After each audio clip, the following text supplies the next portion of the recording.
Você nasceu em algum lugar da América Latina, mais especificamente no Brasil. O lugar exato não importa muito.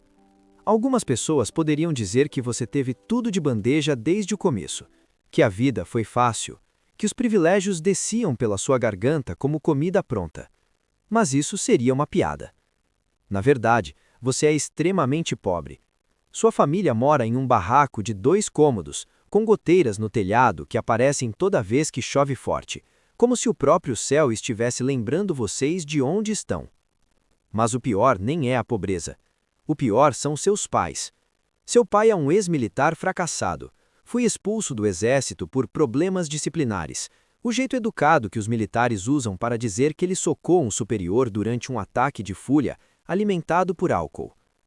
Agora ele passa os dias afogado em cachaça barata.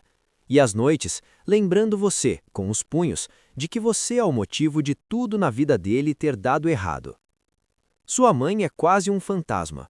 Ela está viva, mas age como se não estivesse. Flutua pela casa como se você não existisse. E, honestamente, para ela você realmente não existe. Então você aprende cedo o código da sobrevivência. Não confie em ninguém. Nunca demonstre fraqueza. E jamais espere que alguém te ame de graça. Mesmo assim, você tem um sonho. Você quer se tornar médico, não por vocação romântica, mas porque sabe que isso é uma das poucas maneiras de escapar desse inferno, ganhar dinheiro de verdade e nunca mais ser tratado como lixo. Mas sonhos custam caro. Mensalidades custam dinheiro, e dinheiro é algo que sua família simplesmente não tem. Seu pai quer que você entre para o exército, como ele, continuar a tradição familiar de fracasso e alcoolismo. Você prefere mastigar vidro. Então faz a única coisa que uma criança pobre com uma mente brilhante pode fazer. Você estuda. Estuda como se sua vida dependesse disso. Porque depende. Avançando alguns anos. Você tem 22 anos. Você não se tornou médico.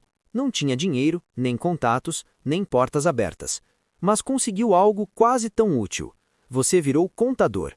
Consegue um emprego no gabinete do governador de um estado brasileiro. Não é glamuroso, mas é um começo. Seu chefe é o próprio governador, um aristocrata inflado que chegou ao cargo mais por conexões políticas do que por competência. Casou com a prima de um senador poderoso e, de repente, virou governador. A ideia de trabalho duro desse cara é escolher qual amante visitar depois do almoço. Ele assina documentos sem ler, cochila durante reuniões. Seu principal talento é balançar a cabeça com ar importante enquanto outras pessoas resolvem os problemas por ele. E essas pessoas são vocês. Você é quem reescreve leis tributárias às 2 da manhã. Você é quem encontra brechas fiscais que economizam milhões para o Estado. Você é quem transforma uma economia regional quebrada em algo que realmente funciona. Você dorme 3 horas por noite, come arroz frio na mesa do escritório e despeja toda a sua alma em fazer um incompetente parecer um gênio. Depois de 3 anos, a arrecadação do Estado aumenta 20 vezes. O próprio presidente do Brasil envia uma carta de recomendação. Uma medalha é organizada. A cerimônia acontece. Fotógrafos disparam flashes. Políticos apertam mãos. O governador sobe a pódio, suando dentro do terno caro, lendo um discurso que você escreveu para ele. Ele tropeça nas palavras que você ensinou naquela mesma manhã. Recebe a medalha com um sorriso humilde que faz você sentir vontade de vomitar. Você está lá atrás, na última fila, aplaudindo, sorrindo, invisível. Naquela noite, sozinho no seu pequeno apartamento, você fica olhando para o teto e toma uma decisão. Você deixou de ser o fantasma. Chega de construir impérios para idiotas que não sabem nem soletrar economia sem corretor automático. A partir de agora, você será a pessoa que recebe os aplausos. Custe o que custar, mesmo que alguém tenha que sangrar por isso. Então o universo lhe entrega um presente, uma oportunidade embrulhada em caos. O Brasil sofre uma crise enorme após um desastre econômico e político. A inflação dispara, a moeda perde valor. O preço do pão triplica. As pessoas passam fome. Revoltas começam a surgir nas ruas. Mas a maioria dessas revoltas é patética. Multidões furiosas, sem planejamento, sem liderança, sem visão. Queimam alguns prédios, saqueiam supermercados e uma semana depois são dispersadas pela polícia ou pelo exército. Mas você percebe algo diferente, algo que ninguém mais está vendo. Raiva sem direção é caos, mas raiva com liderança pode mudar um país inteiro. Você vê uma oportunidade. As pessoas não odeiam apenas o governo. Elas também odeiam o caos. Elas querem alguém que pareça transmitir ordem, alguém que fale como um líder, alguém que prometa pão, segurança e justiça contra aqueles que arruinaram suas vidas. Então, você começa pequeno. Você compra tempo de transmissão em rádios clandestinas. Seus discursos são transmitidos à meia-noite quando a censura está mais fraca. Sua voz falha através de alto-falantes baratos em favelas, bairros pobres e pequenas cidades. E as pessoas ouvem. Você diz exatamente o que elas querem ouvir, que elas merecem algo melhor, que o sistema é manipulado, que o país foi roubado por uma elite corrupta e que só você tem o plano para consertar tudo. Suas palavras se espalham como fogo em palha seca. Em 18 meses, metade do exército já simpatiza com você. Os soldados são pobres também. Eles estão meses sem receber salário, têm mais em comum com você do que com os generais gordos bebendo champanhe na capital. O golpe de Estado acontece quase sem emoção. Numa noite, os portões do Palácio do Planalto se abrem por dentro. A guarda presidencial depõe as armas. O velho regime desmorona como papel molhado. Você entra no gabinete presidencial. O antigo presidente está sentado ali, patético, ainda vestindo seu pijama de seda. Ele parece confuso, como uma criança que não entende por que seus brinquedos foram tirados. Você não faz discurso, apenas acena com a cabeça. Seus homens o arrastam para fora. Na manhã seguinte, você anuncia ao país: a velha República acabou. Você declara o nascimento da República Popular Brasileira. Um nome irônico, considerando o que está por vir. Lá fora, a multidão está gritando seu nome. Mulheres choram de alegria, crianças são levantadas para ver seu rosto. Eles começam a chamá-lo de pai da nação. E pela primeira vez em sua vida miserável, você sente que realmente existe. O primeiro ano. O primeiro ano é um paraíso. Você é o herói, o salvador, o homem que surgiu do nada e derrubou a elite corrupta usando apenas inteligência e coragem. Você aprova reformas. Alguns dos piores membros do antigo regime são julgados publicamente e executados. Os julgamentos parecem justiça para o povo. Os jornais estampam seu rosto em todas as capas. Artistas pintam murais gigantes com sua imagem. Crianças nas escolas memorizam seus discursos como se fossem orações. E então, algo perigoso começa a crescer dentro de você. Toda vez que as pessoas gritam seu nome, toda vez que um general presta continência, toda vez que um ministro nervoso pede sua aprovação, você sente um calor estranho no peito. É melhor que comida, melhor que sono, melhor que qualquer droga. Você começa a olhar para si mesmo no espelho de forma diferente. O rosto que encara de volta não é mais o de um contador pobre. É algo diferente, algo quase divino. O segundo ano. No segundo ano você já parou de fingir que escuta conselhos. Por que ouviria? Você construiu tudo isso. Você entende a nação melhor do que qualquer outra pessoa. Quando alguém discorda de você, não parece conselho, parece blasfêmia. Como ousam esses insetos corrigir o sol? Então os expurgos começam, silenciosamente, sem drama, sem julgamentos públicos. As pessoas simplesmente desaparecem. Um ministro que criticou sua política econômica não aparece para trabalhar um dia. Um general que contou uma piada errada sobre você é encontrado morto na banheira. O relatório oficial diz: ataque cardíaco. Todos sabem a verdade, mas ninguém diz uma palavra. O palácio fica mais silencioso, e esse silêncio começa a parecer respeito. O problema do poder. Mas existe um problema com o poder. O amor das massas tem prazo de validade. Quando não existe mais um inimigo comum, as multidões acabam decidindo que o inimigo é o próprio líder. Você precisa de vilões. O espetáculo precisa continuar. Então você toma uma decisão. Você decide criar seus próprios monstros. Secretamente, você cria duas organizações. A primeira organização é uma rede de esquadrões da morte. Você os chama de lobos. Oficialmente, eles não existem. Extraoficialmente, fazem todo o seu trabalho sujo nas sombras. A segunda organização é pública, uma força de segurança nacional. Você os chama de pastores. Heróis em uniformes impecáveis, responsáveis por proteger o povo da escuridão. E aqui está a parte mais brilhante do plano. Os lobos criam a escuridão. Os pastores salvam todos dela. E você controla os dois. A primeira operação. Sua primeira grande operação é elegante em sua brutalidade. Os lobos bombardeiam um ônibus escolar em uma vila remota. 15 crianças morrem. A nação inteira fica paralisada pela dor e pelo terror. Naquela noite, você faz um pronunciamento na televisão. Lágrimas escorrem pelo seu rosto enquanto promete vingança contra terroristas separatistas responsáveis pelo ataque. Os pastores capturam uma dúzia de suspeitos. Eles não são terroristas, são apenas prisioneiros políticos que já estavam presos há meses.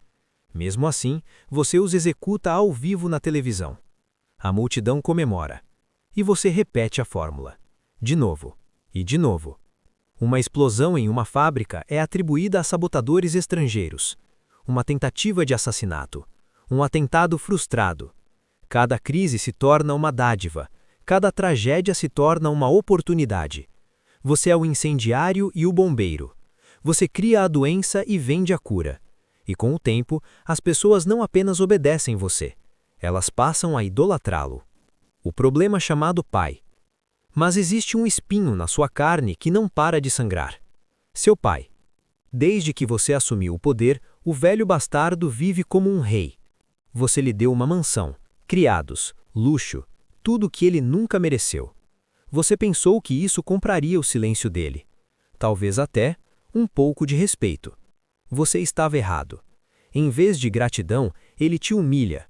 Vende histórias constrangedoras da sua infância para jornalistas estrangeiros. Dá entrevistas dizendo que você é criação dele, tomando crédito pelo seu sucesso. Aceita subornos de seus inimigos para falar mal de você em particular. Em jantares de estado, ele se embriaga e te trata como um servo na frente dos seus próprios generais. Ele é uma mancha na sua imagem perfeita, um lembrete vivo de que você já era apenas um menino assustado vivendo em um barraco com goteiras. Você não pode simplesmente executá-lo. Mesmo para um ditador, matar o próprio pai pega mal. Mas também não pode deixar ele continuar te humilhando. Então você olha para um mapa da província do norte, uma região separatista que você quer esmagar há anos. Depois olha para seu pai, babando no vinho do outro lado da mesa. E as duas peças do quebra-cabeça finalmente se encaixam.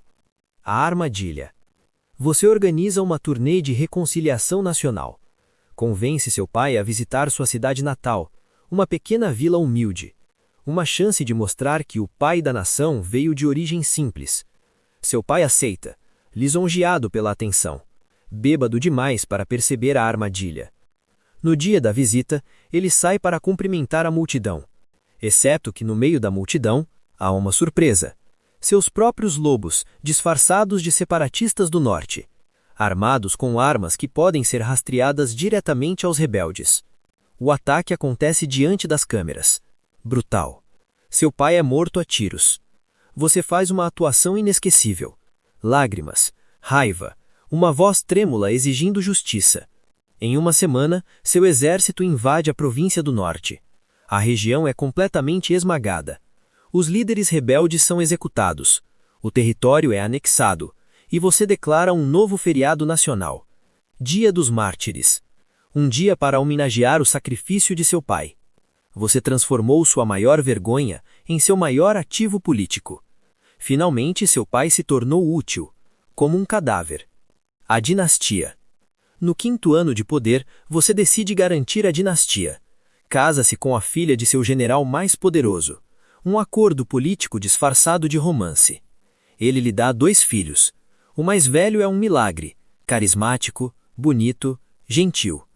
As pessoas o adoram. Ele é tudo o que você finge ser. Quando ele entra na sala, as pessoas sorriem. Quando você entra, as pessoas se ajoelham. Existe uma diferença, e isso te incomoda, mais do que você jamais admitiria. Mas existe um segredo.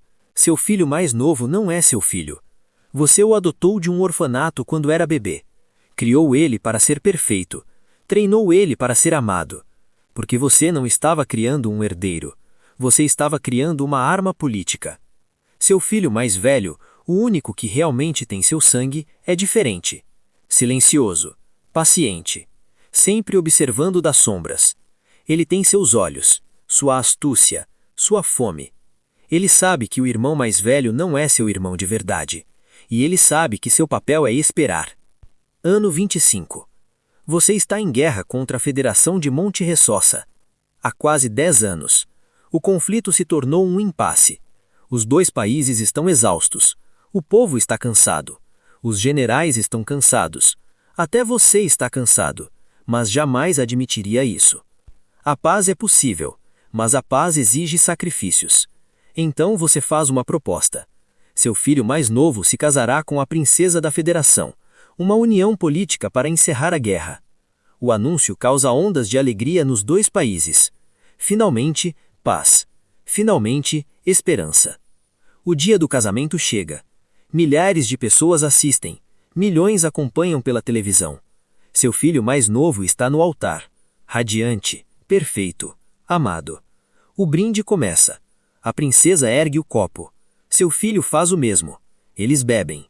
A princesa desmaia primeiro. Depois, seu filho. Ele agarra o peito sem ar e cai no chão. O caos explode. Gritos, pânico, guardas correndo. Mas você permanece completamente imóvel, porque você sabe exatamente o que aconteceu. Seu filho mais novo colocou veneno nos 2 copos. Os alucinógenos no vinho da princesa fazem com que ela pareça culpada. Errática, confusa, quase insana. O veneno no vinho do seu filho mais velho faz algo diferente. Ele o transforma em um mártir perfeito. A narrativa é simples. A Federação é culpada. A própria princesa estrangeira assassinou seu filho perfeito. O tratado de paz vira cinzas. Sua nação uiva por sangue. A guerra termina em 10 dias. Vitória total. A Federação se rende incondicionalmente. O presidente deles é executado ao vivo na televisão. O território inteiro é absorvido pelo seu império. Você faz um discurso de coração partido, anuncia 3 dias de luto nacional e pede para ficar em absoluta solidão. A revelação. Sozinho em seus aposentos, seu filho mais novo emerge das sombras. O mais velho desempenhou seu papel perfeitamente. Seu filho mais novo diz calmamente: igualzinho ao que você planejou. Você apenas acena com a cabeça. Você não sente nada. Porque desde o início, o filho prodígio nunca teve a intenção de governar. Ele estava destinado a morrer, de forma espetacular. Um mártir perfeito para justificar uma conquista. E ele cumpriu sua missão perfeitamente. Ano 30. 30 anos depois, seu império domina metade do continente. Seu rosto está esculpido em montanhas. Seu nome é pronunciado como uma oração. Mas você está velho agora. Suas mãos tremem. Sua mente começa a falhar. Os médicos sussurram quando pensam que você não está ouvindo. E seu filho mais velho esperou tempo suficiente. Na verdade, você sempre soube que esse momento chegaria, porque foi você quem o ensinou. Você ensinou que poder é sobrevivência, que amor é fraqueza, que quando o leão velho não consegue mais caçar, a natureza não espera. A traição. A traição acontece durante uma reunião privada. Apenas vocês dois, pai e filho. Ele mesmo serve o chá. Um gesto de respeito, você pensa. O primeiro gole tem um gosto levemente amargo. Você ignora. No segundo gole, suas mãos começam a tremer. No terceiro, você não consegue mais levantar a xícara. Seu filho observa você com aqueles olhos frios. Seus olhos. Ele fala em voz baixa, igualzinho ao que você planejou. Você apenas acena com a cabeça. Você não sente nada, porque desde o início, o filho prodígio nunca teve a intenção de governar. Ele estava destinado a morrer, de forma espetacular. Um mártir perfeito para justificar uma conquista. E ele cumpriu sua missão perfeitamente. O último pensamento. Enquanto o veneno corre pelo seu sangue, você olha para seu filho e vê a si mesmo. A mesma fome, a mesma crueldade, a mesma convicção. Você construiu essa arma, você afiou essa lâmina, e agora ela está cortando sua própria garganta. Seu último pensamento não é sobre o império, nem sobre seu legado. É apenas uma pergunta. Em que momento exatamente o menino espancado do barraco com goteiras se tornou o monstro que construiu um trono sobre ossos? E então, você percebe a resposta. A resposta sempre foi a mesma. Você não se tornou um monstro. Você apenas parou de fingir que não era. O ciclo. Seu filho anuncia sua morte como um assassinato trágico por traidores internos. Ele usa a crise para eliminar seus rivais. Consolida o poder mais rápido do que você jamais conseguiu. O ciclo continua. A máquina continua funcionando. Um novo ditador senta no trono. E em algum lugar, em um barraco com o teto gotejando, outra criança espancada está lendo livros sobre homens poderosos, sonhando com o dia em que fará o mundo inteiro se ajoelhar.